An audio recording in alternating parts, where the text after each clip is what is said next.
안녕하세요. 정치를 품격 있게 풀어드리는 정치클래스TV의 심상만입니다.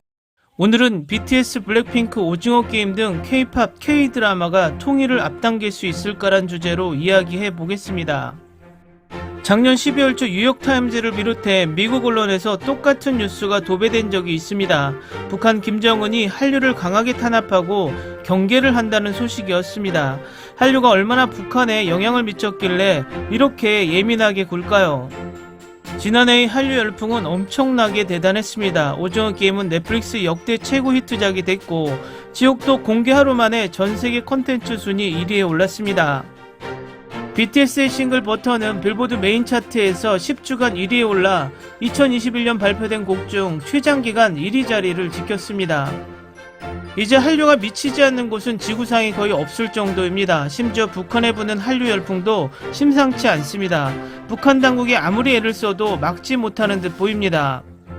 새해가 밝았지만 남북관계는 여전히 안개 속입니다. 갈수록 거세지는 한류 열풍이 경색된 남북관계는 물론이고 장기적으로 통일에도 어떤 긍정적 영향을 미치지 않을까요? 북한에서는 BTS를 암암리에 방탄배낭이라고 부릅니다. 방탄배낭 매봤냐가 BTS 팬인지를 확인하는 암호입니다. 지난 11월에는 북한군 한 병사가 병사들의 사기 증진을 위해 부여되는 군중문화 오락시간에 BTS의 춤을 춘 혐의로 군단 보위부에 체포되는 일이 벌어졌습니다. 북한 내에서 BTS의 인기가 얼마나 높은지 짐작케 하는 대목입니다. 또 북한의 대외 선전 매체 메아리는 지난 10월 오징어 게임에 대한 극단적인 경쟁으로 인간성이 말살된 남한사회 자본주의의 끔찍한 민낯을 보여준다고 비난했습니다. 이것이 틀린 말은 아니지만 북한의 이런 반응은 북한 당국의 불안감의 표시라는 해석도 나오고 있습니다.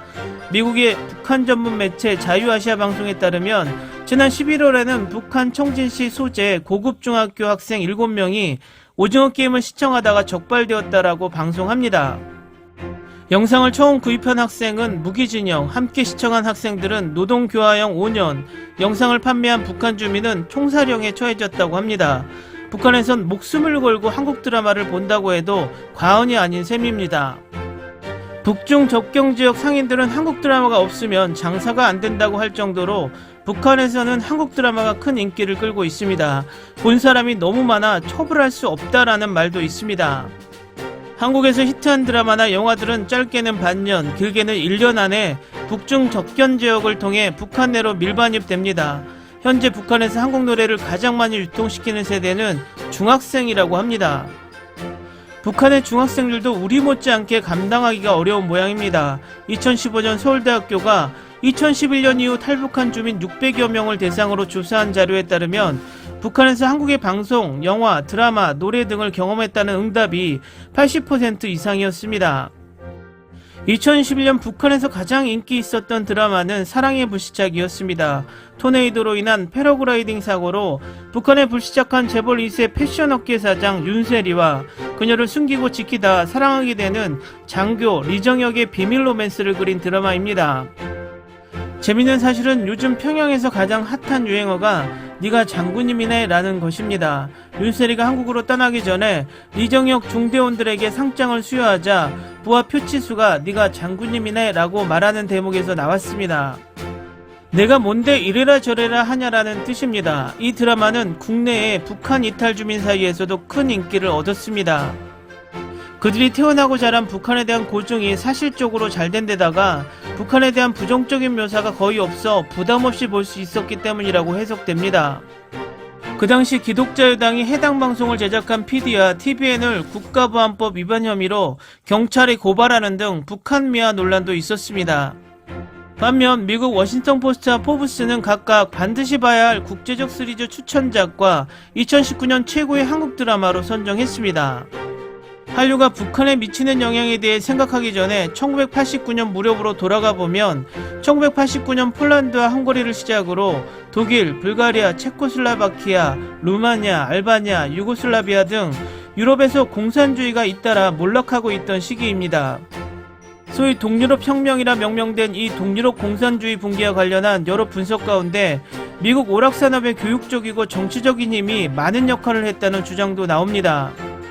디즈니의 마이클 아이스너 회장은 미국의 오락산업이 역사를 바꾸는데 일익을 담당했다는 것은 과장이 아닙니다. 베를린 장벽은 서구의 무기에 의해서 무너진 것이 아니라 서구식의 사고에 의해 무너진 것이다 라고 말했습니다. 독일 통일 과정에서 소독 TV를 통한 정보 유입이 결정적 기여를 했다는 주장은 기정사실로 받아들여지고 있습니다. 소독 TV를 통해 외부 정보를 접한 동독 주민들이 체제에 대한 실상을 알게 돼 결국 통일로까지 이어졌다는 것입니다. 독일 통일 전인 1985년에 동독 주민 94%가 소독 TV를 매일 시청하는 것으로 조사될 정도였습니다. 독일의 역사학자 프리드리 슈를레머는 소독 TV가 없었더라면 동독 주민들의 용기 있는 저항운동도 성공을 거두지 못했을 것이라고 말했습니다. 방송 전파가 국정을 넘어 인접한 다른 국가 영토에까지 도달하는 현상을 스필오버 혹은 전파 월경이라고 합니다. 학자들은 장기적으로 소독방송의 스피로버 현상이 소독과 동독의 민족적 문화적 공동체의 동질성을 유지하는 데 중요한 역할을 수행했다고 봅니다. 동독 주민들은 소독방송을 매일 시청하며 정신적 통일의 상태로 발전된 것입니다. 한류는 탈북의 원인이나 배경이 되기도 합니다. 워싱턴 포스트는 2019년 8월 22일 K-팝은 어떻게 북한 젊은이들을 탈북하게 했나라는 기사에서 K-팝 덕분에 탈북을 결심한 젊은이들을 소개했습니다. 한 청년은 K-팝을 듣고 북한에서 지낸 삶이 파라다이스가 아니고 만들어진 환상이라는 것을 알게 됐다고 말했습니다. 워싱턴 포스트는 냉전 시대의 소련 젊은이들이 비틀스의 음악을 불법 테이프로 들었고 동독 젊은이들이 데이비드 보위의 공연을 보기 위해 베를린 장벽에 모여들었던 것처럼 K-팝이 북한 젊은이들에게 비슷한 영향을 주고 있다고 보도했습니다. 과거 동유럽에서 공산당이 폐쇄적인 미국 음악을 들었다는 이유로 젊은이들에게 징역형까지 내렸지만 오히려 역효과만 발생했습니다. K-드라마나 K-팝이 북한에 합법적으로 유통되면 북한 사람들이 남한에 대한 적대감과 경계심은 상당히 해소될 수밖에 없습니다.